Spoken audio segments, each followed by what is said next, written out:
bạn đã quay trở lại với Lemon Slimy và mình là Chanh đây. Trong video ngày hôm nay thì mình sẽ thử trộn cái Super Clay này vào với cái slime của mình. Thì chắc chắn chuyên mục này cũng đã rất là lâu rồi, nhưng mà là vì là ở chỗ mình các bạn ạ, không có chỗ nào bán Super Clay cả. Và trong ngày hôm qua là mình đã đi mua được. Mình đã đi mua sách và đi mua bút ở trong nhà sách và thấy có cái này nên là mình đã mua luôn. Và mình mua với giá là 10.000 một bịch. Mình mua với giá là 10.000 một bịch, một gói ấy thôi. Mình thấy là khá là mắc ấy các bạn ạ. 10.000 một gói như này nè. Và nếu như mua một bịch ấy, mua một bịch là 100.000, 12 gói. Một bịch to là một cái gói mà 12 màu ấy là 100.000, còn một cái như này là 10.000 nha các bạn. Thì ok, đây là một cái slime mình đã làm.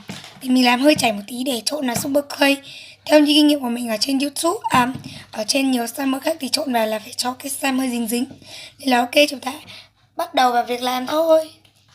Ok, và trước khi mà vào video chủ đề chính này thì mình muốn nói là chúc mừng năm mới các bạn nhé. Và hôm nay là ngày 30 tháng 2 rồi, 30 Tết rồi, và ngày mai sẽ bước sang một năm mới nha. Nên là mình chúc các bạn Tết vui vẻ, anh các thịnh vượng nha. Ok, còn bây giờ thì chúng ta hãy bước vào chủ đề chính của video ngày hôm nay thôi nào. Và xin lỗi các bạn, hôm nay cái tay của mình hơi dơ một tí vì mình vừa mới làm slime xong ấy. Slime bị chảy ra mình chữa một đống ấy. Đấy, nên là sorry các bạn nhiều. Và hôm nay mình cũng đã đầu tư background rồi. Đây là slime bóng của mình, cực kỳ bóng, màu hồng cực kỳ xinh. Xin lỗi các bạn vì mình hay mất cái slime màu trắng rồi nên là đạm vậy. Slime bóng bóng cực kỳ đã. Hơi ngửa tay một tí vì là cái này của mình hơi đấy. Mình sẽ trộn thử cái đất sét đấy vào nhá. Bây giờ mình sẽ mở cái bịch này ra. Bây giờ mình sẽ mở cái bịch Super Clay này ra. Ok, xin lỗi các bạn vì trong video mình mở như kiểu là mình đang tàn nát cái gói này đấy, nên là các bạn thông cảm nha. Ấn tượng đầu tiên đó chính là Super Clay rất là dẻo. Thì chỗ mình ít bán Super Clay và mình hầu như mình toàn làm bằng Daiso. Trong video thì màu nó như cả màu can nhưng ngoài là một màu đỏ cực kỳ xinh.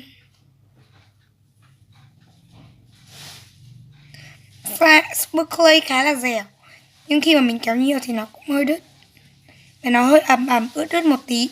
Khi mình kéo ra nó như gọi là cloud slime vậy đó. Nó tơi như của cloud vậy. Thấy các bạn, nó tơi như của cloud slime và nó vết như gọi là cloud cream, nên là mình cứ ngỡ đây là slime nửa cloud cream nửa cloud slime ấy. Đấy nên là mong các bạn thông cảm. Bây giờ mình sẽ trộn nó nha. Lấy cái slime này ra làm cái intro cho nó đẹp các bạn ạ. Nó sắn cái bông để trộn vào nhé.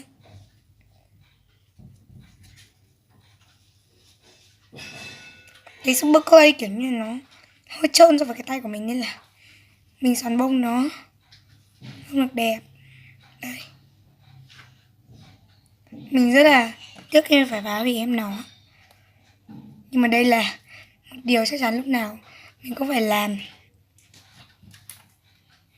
Để trước mình làm cái Daiso các bạn ạ, mình cũng không xoắn na được đâu, mình trộn trực tiếp vào luôn. Mình thì thường dùng Daiso để trộn, và hôm nay mình sẽ sử dụng tỷ lệ slime là 5, hơi nhiều một tí. Lúc đó mình quên mất luôn ý. Mà lúc đó thì mình chỉ mua đúng một gói thôi vì nó quá mắc mà. Chứ mua đúng một gói thôi nên là mình không biết làm gì, nên là quyết định là edit và không xóa luôn. Đây thành quả của mình. Slime khá là bóng, dẻo và khá là đặc nữa. Nói chung là nhưng mà nó hơi ẩm một tí nên là sorry nha. Và đó là thí nghiệm của mình. Nếu bạn thích video thì bấm nút like, đừng quên đăng ký và chia sẻ với bạn bè nhé. Tạm biệt mọi người, hẹn gặp lại mọi người trong những video sau của mình. Bye.